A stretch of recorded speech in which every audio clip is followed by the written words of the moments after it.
Quel bonheur d'être là, au milieu des arbres. Les arbres ont quelque chose que nous n'avons pas. La longévité, voire l'immortalité. Quand on sait que certains arbres ont presque 10 000 ans, en Suède, un épicéa a 9 500 ans et est toujours vivant. En Australie aussi, un conifère qui a 10 500 ans. C'est impressionnant. Et aux États-Unis aussi, des arbres qui sont encore bien plus vieux. On ne peut que être en admiration devant ces arbres qui sont des êtres vivants.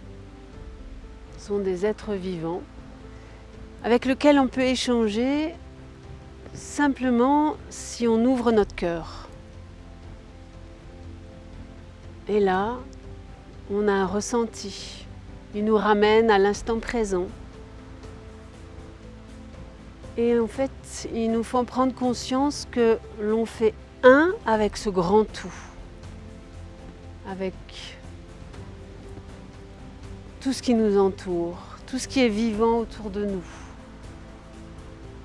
Les arbres, mais aussi l'herbe, les petites plantes, tout le végétal, mais aussi tout le monde animal. Et on se sent faire partie de ce grand tout. On se sent faire partie un avec ce tout. Et d'être avec eux, ça nous apaise. On peut contempler, écouter le vent dans les feuilles. On peut se mettre contre un arbre et ressentir son énergie, sa force. Et du coup, tout se calme à l'intérieur de nous. On se sent apaisé. La respiration est plus calme. Le mental se calme. Et il nous aide à être ici, là et maintenant, dans l'instant. Respirer. Respirer consciemment. Se poser. Et ressentir toutes les petites choses subtiles. Toutes les petites choses qu'on ne verrait pas, qu'on n'entendrait pas, qu'on ne ressentirait pas si on n'était pas là, ici et maintenant, contre l'arbre. C'est un peu comme des guides. Ils ont certains pouvoirs, ils ont leur mystère. Ils ont tant vécu sur tous ces arbres très anciens, très vieux. Peut-être qu'ils ont tant de choses à nous dire. La nature a beaucoup de choses à nous dire, mais parfois on ne l'écoute pas. Et c'est bien dommage. Au Japon, il y a une discipline qu'on appelle le Shirin-yoku. La traduction, c'est la sylvothérapie ou le bien-être avec les arbres. Ils emmènent les personnes dans des parcs, au contact des arbres, pour les personnes qui ont fait des burn-out, pour un peu prendre de la distance avec tout ce stress, toute cette agitation du mental et tout simplement se poser. Donc prendre conscience de l'instant, se poser contre un arbre, ça nous apaise. La nature nous apaise et nous ressource en même temps. Elle a ce pouvoir-là.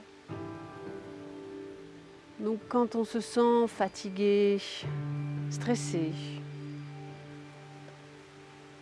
eh bien pourquoi pas se mettre contre un arbre sans rien attendre, juste être là et accueillir, ressentir ce qui est. On peut choisir un arbre où c'est lui qui nous choisit, se mettre contre, dos à l'arbre ou face à l'arbre. Pourquoi pas enlacer l'arbre et ressentir sans rien attendre. Oui, donc je suis professeure de yoga depuis plus de 16 ans et je suis guide en bain de forêt, en sylvothérapie.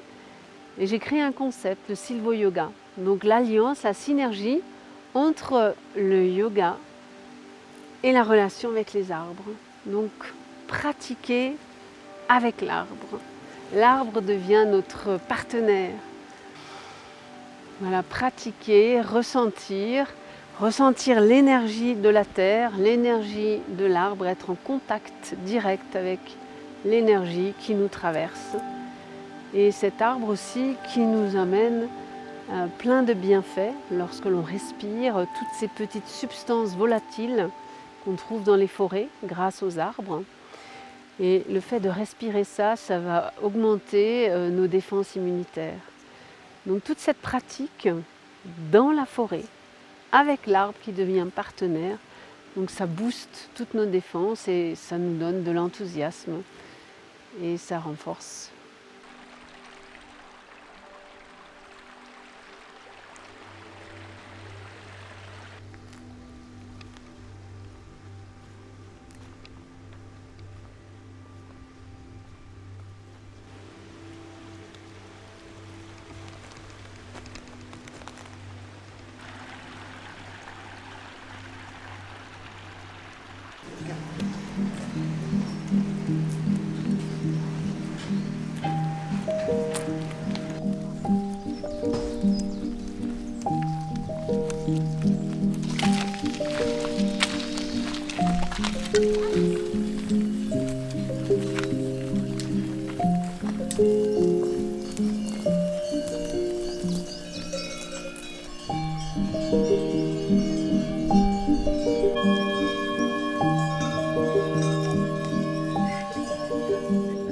Par une série de pratiques de pleine conscience, Sylvie apprend à ses élèves à entrer en contact avec l'esprit profond des arbres.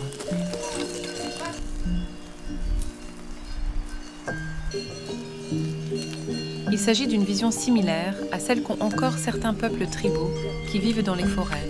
Mais l'idée que les forêts ont une sorte d'intelligence est désormais reconnue de plus en plus par de nombreux scientifiques. Le corps est complètement à l'horizontale. On pousse le talon vers l'arrière. Et quand on revient, là, on prend le genou. L'arbre devient mon binôme, mon partenaire. Et là, si tout à l'heure j'étais un peu comme ça, je peux affiner, étirer et rester plus longtemps.